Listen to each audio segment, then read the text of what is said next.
Ladies and gentlemen, my name is Jeremy Rosen. I was born in England for my sins, and I was educated both at Cambridge University and at Mir Yeshiva in Jerusalem. And I spent most of my life in the rabbinate or Jewish education or academia in various places around the world. And I came to New York to retire, and former pupils of mine who came from the Persian community persuaded me to become part of their community. And so since I've been in New York, I've been associated with the Persian community. I've been lecturing at the JCC and continue to lecture at the JCC.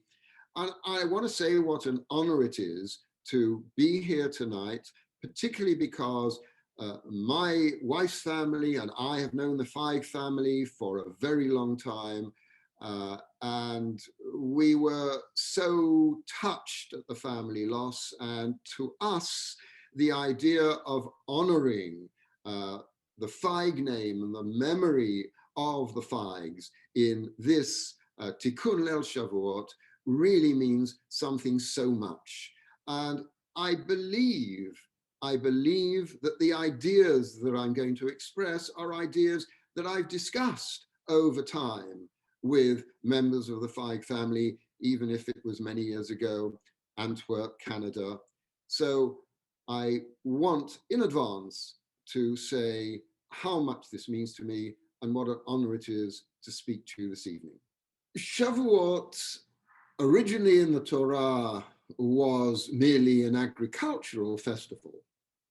But then, somewhere during the Talmudic period, the rabbis turned it into the anniversary of giving the Torah on Mount Sinai. And this, in fact, symbolizes the different elements that exist within Shavuot and the different elements that exist within the Jewish world throughout history. When the Torah started, creation was from chaos, tohu vavohu. Out of chaos came something. So you might say that in a way, chaos was built in to the genetic makeup of the world in which we live. And at the same time, out of chaos comes this distinction between, or contrast between, light and dark, between positive, maybe negative.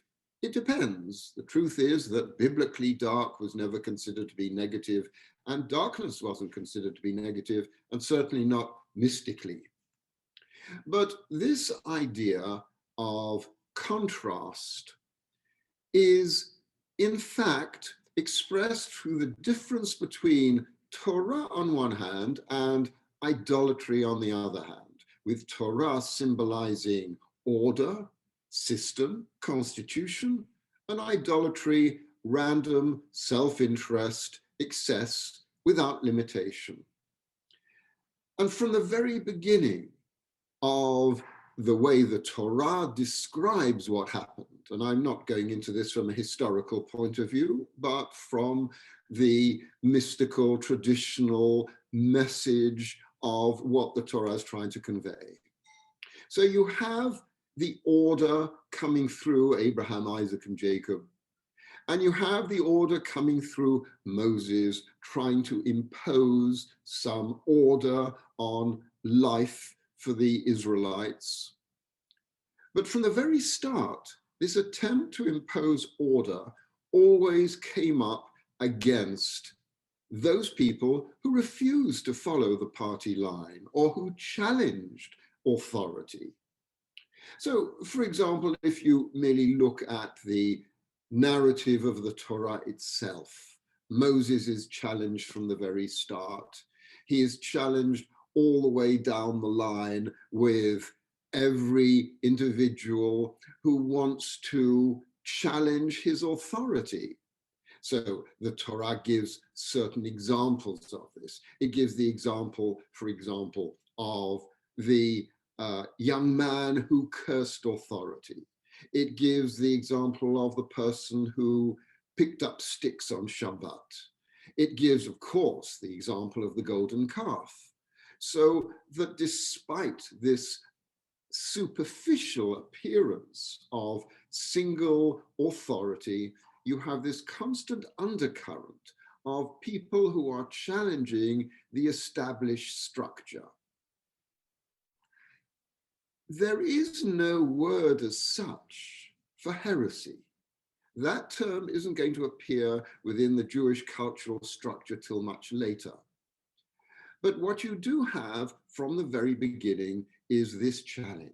The book of Judges starts off, it doesn't start off, but it keeps on repeating this idea of, in those days, each man did according to what he felt like doing. Ish hayashar ve'inav ya'aseh.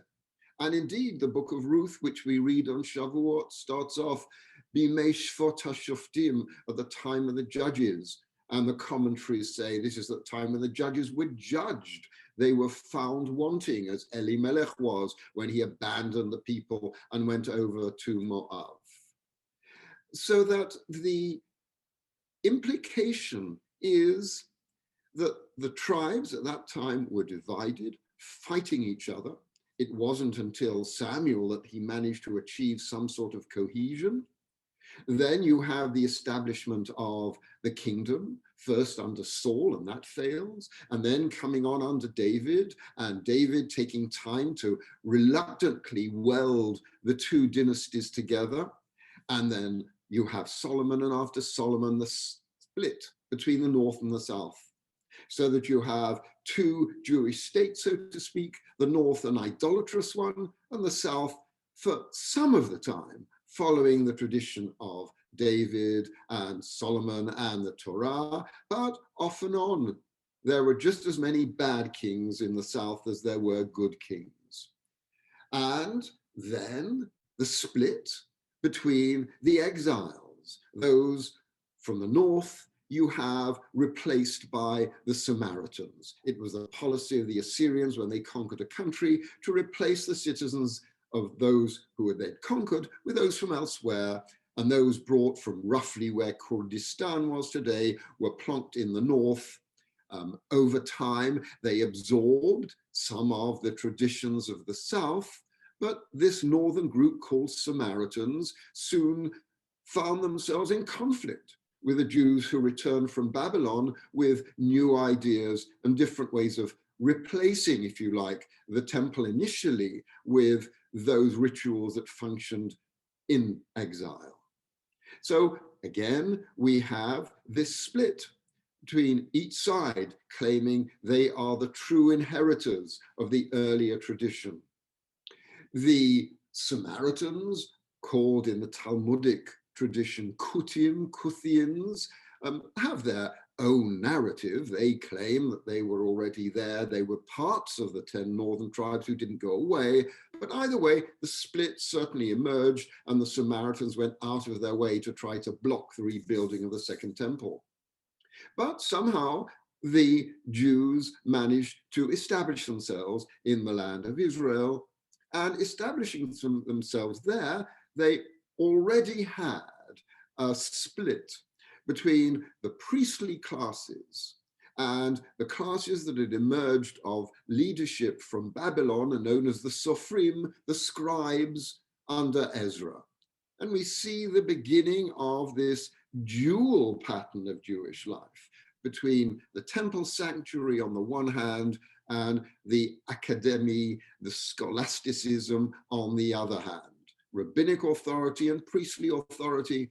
And those of you who follow the Daf Yomi will know that we're in Yoma, and part of Yoma discussing the ceremonies that take place over the Day of Atonement show the clashes between the Pharisees and the Sadducees, the priestly classes and the rabbinic classes, as to what to do and how to do it. Somehow, most of the time, they managed to achieve some sort of agreement, and they went forward. But there too, you have within the Jewish community in Israel particularly, we have no record of this applying in the same way in Babylon, of the division between the Pharisees and the Sadducees and other sects, the Baitusim, And in due course, we're going to see also the emergence of the Hasidim and these pious ones. And then we're going to see the emergence of those who go down to the Dead Sea because they say, we're not interested in all this infighting, and setting up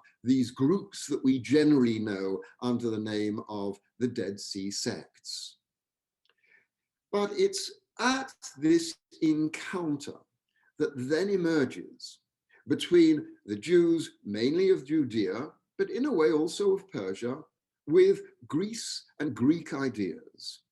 And it's Greek ideas that enter into Judaism and transform it from a pre-philosophical, more mystical, more informal structure into one which is coming under the influence of Socrates, Aristotle, and Plato, and now looks for such concepts as absolute truth, the truth, ideas of belief. There are certain correct beliefs as opposed to incorrect beliefs. And as you know, the Greeks themselves were split. On the one hand, you had those who believed in the pursuit of happiness. Then you had the Stoics who were interested in the pursuit of reason. And then you had those like the Epicureans who were interested in knowledge of the material world. And you went as far as the hedonists who just wanted to enjoy themselves and have a good time. And so these different Greek ways of looking at the world began to create this split between what we call Chochmat Yavam, the Greek way of looking at the world, and the traditional Jewish way of looking at the world. And so, whereas once the battle was with idolatry in its more primitive terms, now it became with the idea of the right way of thinking. An example of this is the word truth. In the Torah, the word truth is primarily used empirically. Did this actually happen? It's also used sometimes, only on one occasion, to use the correct way, the right path, not dissimilar to the idea of Buddhism. But it's not used in the sense of establishing the idea there must be only one truth. Because the fact is that in the Torah, there were different truths in the sense that what was true for what the Kohen had to do was not true of what the Levite had to do, was not true of what the ordinary Israel had to do. It's here that we introduce the concept of the Epicorus. Epicorus comes obviously from the Greek word Epicurean, and it is meant to be somebody who represents a different point of view. Because the truth is, the term heresy in itself just means, in its original Greek term, having an opinion. You've got an opinion, I've got an opinion. But of course, under Aristotle, the idea of truth, that at which all things aim, there is only one truth, because they were looking at things scientifically, and just as scientists nowadays come up with their different theories, but each one says this is the truth, this was the approach of Aristotle. And I suggest that this truth goes against the spirit of Torah as originally it was foreseen. Simile belief. There is no command in the Torah which says you must believe. The first of the 10 commandments simply says, Anochi, I am. God exists. That is something you must encounter. You must find a way of relating to. But the way in which you relate to it is going to be very subjective. Just as some people are more intelligent than others, some people are more mystical or emotional than others, there is no single way of relating to God, even though people at some stage began to try to impose this. And this concept of imposition really actually begins in the first millennium, with those claiming that their religion is true and every other religion is wrong.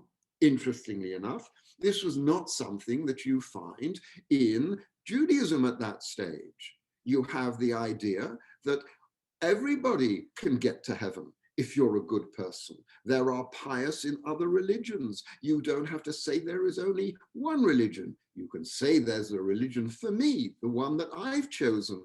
but the whole concept that there is one and everybody in the world must come into this, and if not, you're in trouble, is essentially something that was introduced by Constantine at the Council of Nicaea, when he officially had already made Christianity the one religion of the Roman Empire, now tried to impose one version of Christianity on what had been a multiplicity of different ones.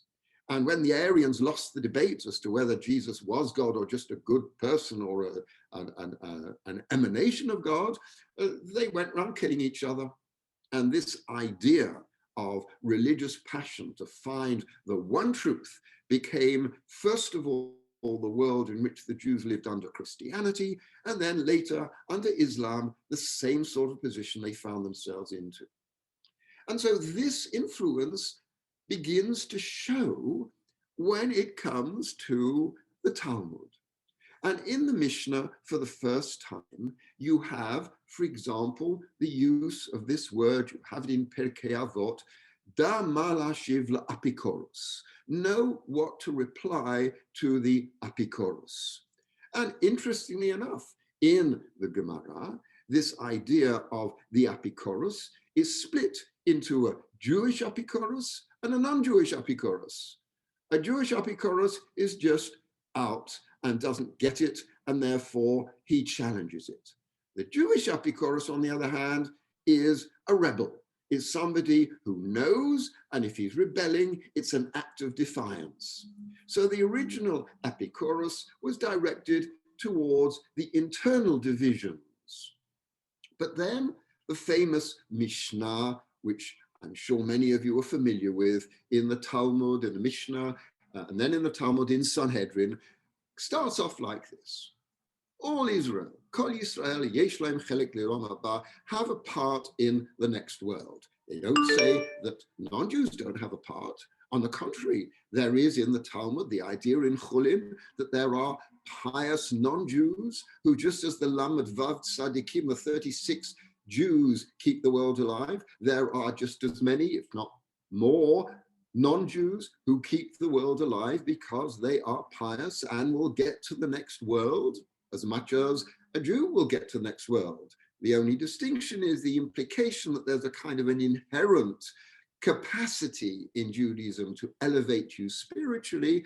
But as Maimonides is later going to say, if you destroy that capacity, then you die the same as anybody else, like an animal. You've eradicated the spiritual soul. The mystics don't agree with that, but that's Maimonides' position in Hilchot Shuvah, in the laws of repentance. But what does the Mishnah say? It says, these are the people who don't have a share in the world to come. And one of the people who doesn't have a share in the world to come is somebody who denies the idea of resurrection, but not just the idea of resurrection, but the idea that resurrection comes from the Torah itself, which is strange because, of course, we know there is no obvious evidence in the Torah of resurrection. Some people may say because it's too obvious, because everybody believed in resurrection at that time, the Egyptians, the Assyrians, those who lived between the two rivers. But either way, there's no obvious mention. But the idea of resurrection becomes an important idea. Some people think it becomes an important idea to counteract the Christian idea of resurrection, that it was just Jesus. But others say, no, this must have come from an earlier stage, and somewhere in Babylon it enters into the thinking of the Jews. But certainly the idea of resurrection becomes an important issue. But what is the result of the Talmud's analysis of this Mishnah? It says, why? Why? Just because somebody denies resurrection, why should that mean they have no position in the world to come? To which the Gemara says, well, look, it's tit for tat, so to speak. You don't believe in it, you don't get it. But it doesn't therefore say, and therefore you are no longer a Jew. Whereas in Christianity, you had the idea of the credo. You must have the credo. If you don't believe the Father, Son, the Holy Ghost, etc., you can't be a Christian. In Judaism, all they're saying is, look, what you believe has its consequences. But that is not called an Epicorus. Then you have somebody who talks about the Torah not being from heaven. The Torah is not being from heaven. You don't have part of the world to come. And again, the idea here is if you have no concept of an interconnection between spirituality, between God and between human beings, then I don't see why you should even care about what happens after you die. It's, if you like, midah keneged midah, tit for tat. But then you have another category. Another category is the Epicorus. But the Epicorus is not explained in the Mishnah what an Epicorus is. And in fact, one of the explanations is an Epicorus is simply somebody who doesn't treat Torah scholars with respect, who doesn't value Torah and doesn't value study. But nevertheless, the Epicorus has come to be used to describe anybody in Judaism who rocks the boat. The other classic case, of course, which everybody's familiar with, is Elisha ben Abuya, Acher, the man, the colleague of Rabbi Akiva, who abandoned Judaism and went over to Greek philosophy, to pure rationalism. And the famous story about Elisha ben Abuya is a story told in Kiddushin, as well as the one that's told in Chagiga about the Pardes, is that these people are standing around watching somebody, a father, send his child up a tower to send away the mother bird. And in doing that, keeping the two commands, actually there are four of them, but two of them that in the Torah promise you long life. Do this and you'll have long life. The child, in going up the tree to send away the mother bird away, is abiding by two laws that guarantee long life, but he slips, he falls, and he kills himself. And so the rabbis down below are having a discussion. One rabbi says, well, when it says long life, it doesn't mean long life in this world, it means long life in another world. Another rabbi says, no, long life means the quality of your life here. Another rabbi says, did anybody bother to check the ladder? If we don't take precautions, there's no guarantee that somebody's going to intervene and stop us crushing ourselves to death or doing something like that. And Elisha ben Abuya's answer is, in a sense, I don't care about a lot of you. You're all coming up with these weird, non-rational explanations, and I'm out of here. And I'd rather take a philosophical point of view. So here you have the beginning of the issue of what we call heresy. But at the same time, there's another dimension altogether. The other dimension talks about the mumar, the rebel, as opposed to the min, the sectarian. In terms of the min, the sectarian, which would include, shall we say, Sadducees, would include, for example, the Dead Sea sects, would include the Baitusim, might initially have included the Christians too. And interestingly enough, very often in the Talmud, the term Kuti, which initially meant Samaritans, came to mean just as much the Christians. But the min and the mumar, these two, are in a different category. And there, the response of the rabbis is to say, you are not accepting our authority, in which case, just leave town. We're running our community the way we believe, on a majority vote. You've been outvoted. You are a minority. If you can't accept us, leave town. You have the famous case of Akavya ben Mahalalel. And Makavya ben Mahalalel disagreed with the rabbis, and he refused to back down. And the rabbi said, please, if you don't back down, we're going to have to send you away. We'll have to put you in cherem. And Akavya ben Mahalalel said, look, I'm sorry, I can't back down. And they said, listen, if you back down, we'll make you head of the academy, top, top, top. And he said, sorry, my position matters more. As against that, you have the opinion of Rabbi Yeshua, who disagreed with Rabbi Gamliel over such issues as the date of Yom Kippur, who disagreed over the issue of whether Marv was obligatory or not. And there was a vote, and he was outvoted. He stood by his opinion. He wasn't prepared to back down his opinion, but he agreed to follow the majority decision.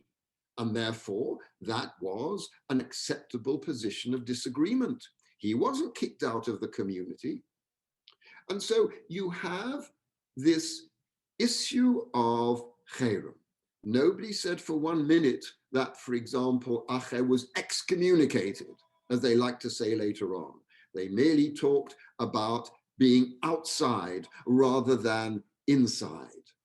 So what we have is a very, very clear example of communities wanting cohesion and sticking together. This idea of cherem is not the same of excommunication. It does not mean we deny your Jewish identity, we deny your participation in the community. Not at all. Essentially, it meant just get out of town until you're ready to come back in again. And indeed, the idea of cherem in the Torah simply applied to something that was sanctified as opposed to not sanctified, something that could be used by certain people in certain situations as opposed to others. But even in dealing with these people who were rebels, the Talmud is very clear on trying to find ways of keeping them within the fold. And so, for example, it drew a distinction between if you break the law out of pure physical lust, you eat trefa food because you like it, which is literally ochel nevelot leteavon, if you eat something because it tastes good, as opposed to those that were ochel nevelot lehachis, to provoke and to antagonize. In other words, there's room for doubt, there's room for questioning, there's room for challenging. And we have to find any way we can of avoiding a conflict.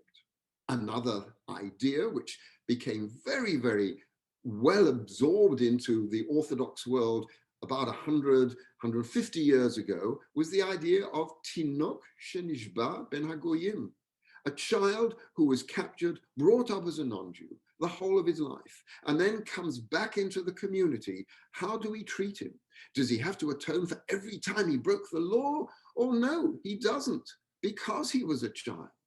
And the famous Chafetz Chaim argued, head of Eastern European Jewry, the beginning of the 20th century, argued that most people nowadays being brought up in a non-Jewish world are what we call tinokot shenishba'u, children who've never experienced the passion, the positive side, the good side of Judaism. And therefore, it's not surprising they reject it. That could have been directed to Philip Roth, for example.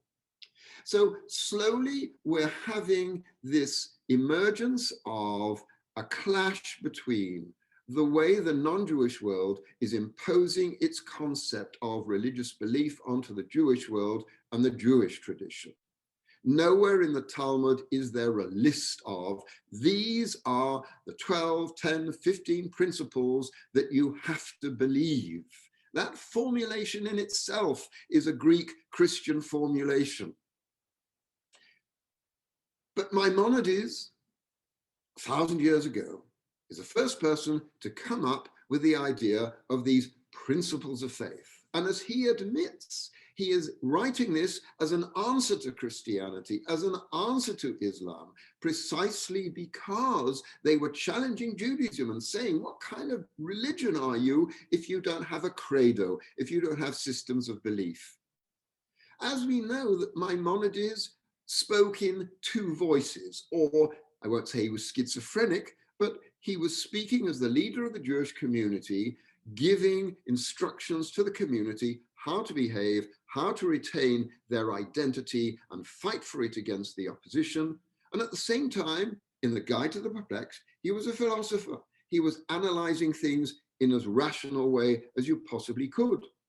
And that's why there is a huge amount of debate as to why, for example, in the Guide to the Perplexed, he doesn't talk about resurrection, is not concerned with life after death, whereas in the Book of Jewish Law, which he compiled, he mentions every single possible idea and every single possible law there was, including those to do with purity and impurity, to do with agriculture, to do with the temple, that were no longer practical in his day. Although, of course, the dream was that one day they might all come back again. So Maimonides is the first person to incorporate these principles of faith.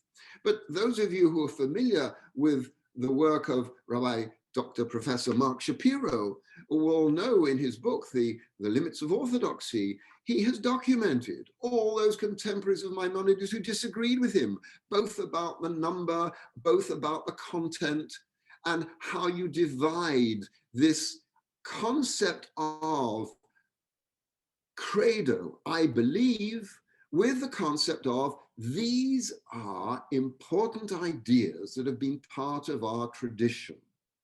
But important ideas being part of a tradition, to try to take them and squash them into a simple little formula doesn't make much sense.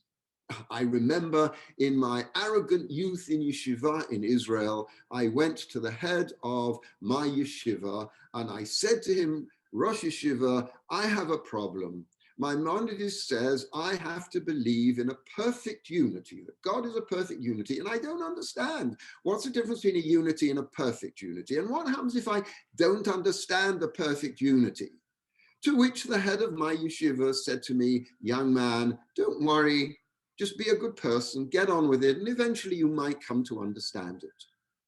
And the truth of the matter is that that approach was what the approach should be to all these ideas that have entered into our tradition at some stage or another.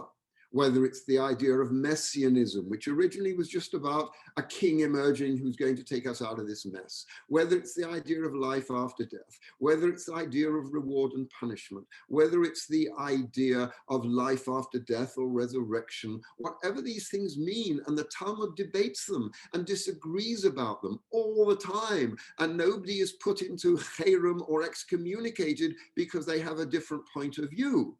As again, as I said before, there's a difference between having a different point of view and not wanting to be part of and conforming to community. But then, of course, it depends which community you want to conform to. Conforming to the Sadducees is not the same as conforming to the Pharisees. In the same way that conforming to Satmar Hasidim is not conforming to Chabad in our days, and they're not conforming to a whole lot of other different minorities and different opinions that exist within the Jewish world today.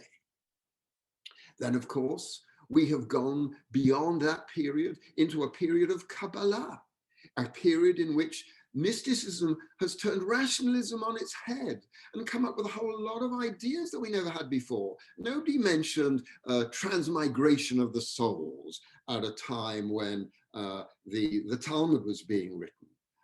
So you have this constant, if you like, infusion of different ideas. After the Maimonidean rationalism, you have the Kabbalistic anti-rationalism, mysticism, which pulls in a different direction, which focuses on experience, on feeling, rather than intellect.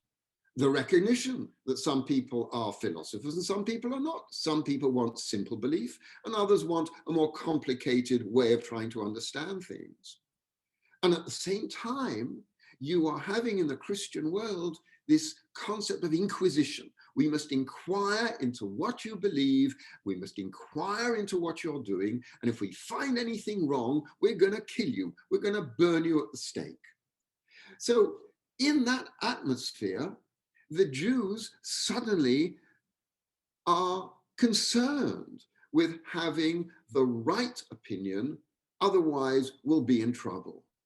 At the same time, the Jewish community was mainly running its own internal affairs. And the only tool they had in running their internal affairs was the idea of the cherem, the idea of the ban. And what was the cherem? Essentially, it was get out of town. At the same time, some communities adopted the idea of whipping people because non-Jews were whipping people at the time. It was very, very common and has been into the 20th century, and in some parts of the world still is today.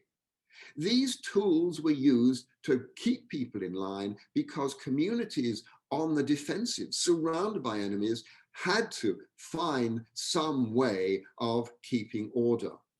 And of course, the case of Spinoza, where he was excommunicated, we know was because of pressure, both from the Catholic and the Protestant churches, who were locked in a battle in Holland at that time for supremacy.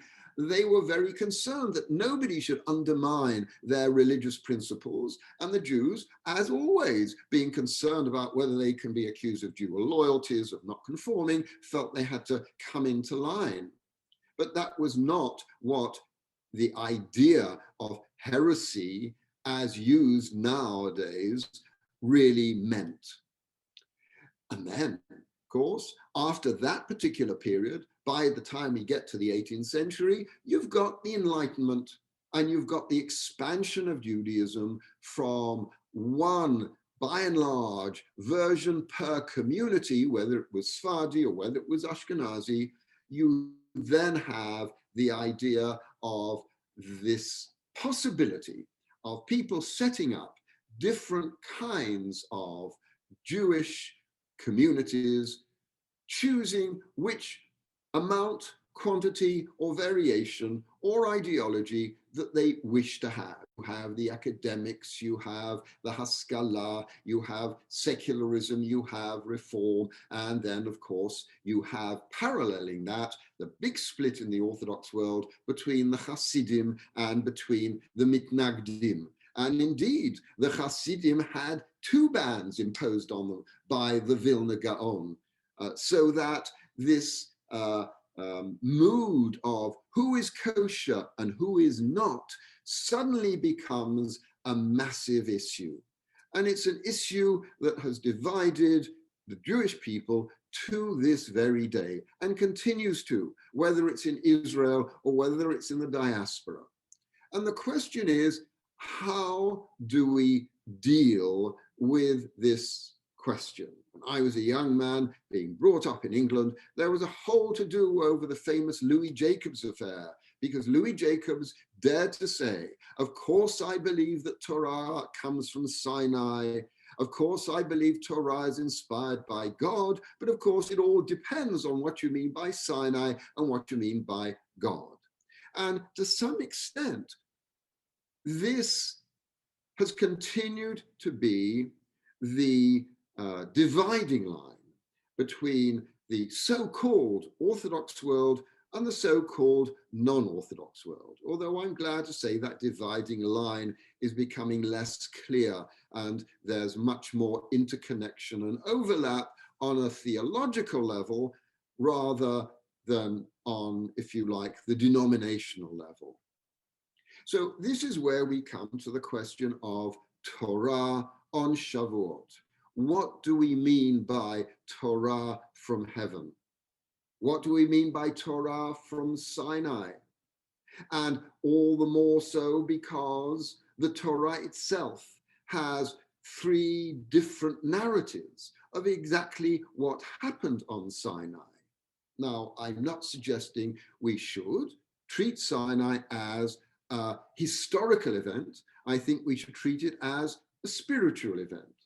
And the spiritual event essentially is that this is a document.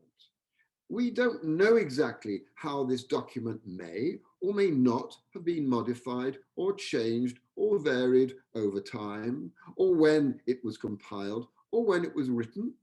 Some people have one point of view, a scholastic academic point of view. Some people have a literary point of view. And some people have what is called a fundamentalist point of view, which takes it much more literally. Can't take it completely literally. Otherwise, you would have to say when the God talks about the hand of God or the finger of God, then he must cut his fingernails, or the voice of God, that he has vocal cords. And we have no idea what happened on Mount Sinai as to whether this was transmitted by extrasensory perception, by inspiration, and indeed, what was transmitted? Because all the Torah talks about are the 10 tablets of stone, the Aseret HaDibrot coming down the mountain. And yet, it's quite true. Having the Aseret HaDibrot, having one statement like, thou shalt not kill, lo titzach, can't stand by itself. It needs explanation. What's the difference between homicide, intentional murder, self-defense, military death?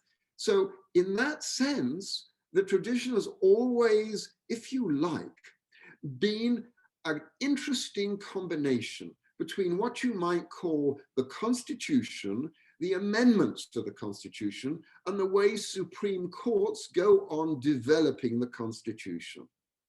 So what we can say, and what I want to say, is that the Torah is a document.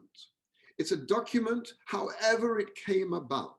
It's a document that represents the core of our spiritual tradition, both in its written and its in oral form. And we like to think that this comes from God, so that in a way, metaphorically, God is speaking to us through this text. It's the text that we have. The interpretations may vary from time to time. And therefore, to use a phrase that's often used in the Talmud, the phrase of ki'ilu, as if, is to say that this is God speaking to me. I take this as the word of God to me as to how I should be living my life. How exactly I understand God, how exactly I choose, and what I choose. And the fact of the matter is that within the Jewish world, we are constantly choosing and adding on new customs and new traditions and new ideas, and some want more and some want less. And in the end, the fact of the matter is that everything depends on which community you want to live in. Whether you want to live in an extreme community or a non-extreme community, whether you want to live in Israel or you want to live in the diaspora, we have choices. We are blessed in having choices, and we make this choice. And therefore, how we dress or how we eat or what we do will depend on which community we want to live in. This is the inevitable tension between individuality on the one hand and communality on the other. We need both. We need to be individuals finding our right path, and we need to belong to communities at the same time. And this is where, in essence, we're not dealing with what is the right belief to have, not dealing with what is the proof of anything. We're dealing essentially with a personal encounter with God. And that, to me, is the core and the main message behind the book of Ruth, and why the rabbis chose the book of Ruth to be read on Shavuot. Because if you look at the themes, on the one hand, you have the theme of a woman from outside of Judaism choosing to come in and to adopt a Jewish way of life. And her famous phrase, your God is my God, your people is my people, where you live, I will live, where you die, I'll die and be buried, to this day is the core of the conversion system, if there is one, within Judaism, this ability to say, I'm doing this because this is what matters to me. This is my principle. But it's also a matter of saying, this is the community I want to live in, being part of a community. The community has its bad leaders and its good leaders. It has its bad times and its good times, but we are part of a community, and we want this community to survive. Running away from trouble, as Elimelech did, is no answer. You have to face up to the trouble. You have to deal with it. You have to find a way of solving it. So you have the idea of community. You have the idea of accepting a way of life. You have the idea of accepting God. But there is a bigger message that runs through the book of Ruth. And that is the message of chesed, of kindness. Kindness, one person to another. Doesn't matter whether that person is a Moabitess from outside or within inside. Doesn't matter. What matters is how you treat the other person. This is the message. So that Shavuot essentially recognizes the constitution that we have as the core of our tradition. It recognizes the importance of our nation, of keeping our nation alive and contributing to its survival.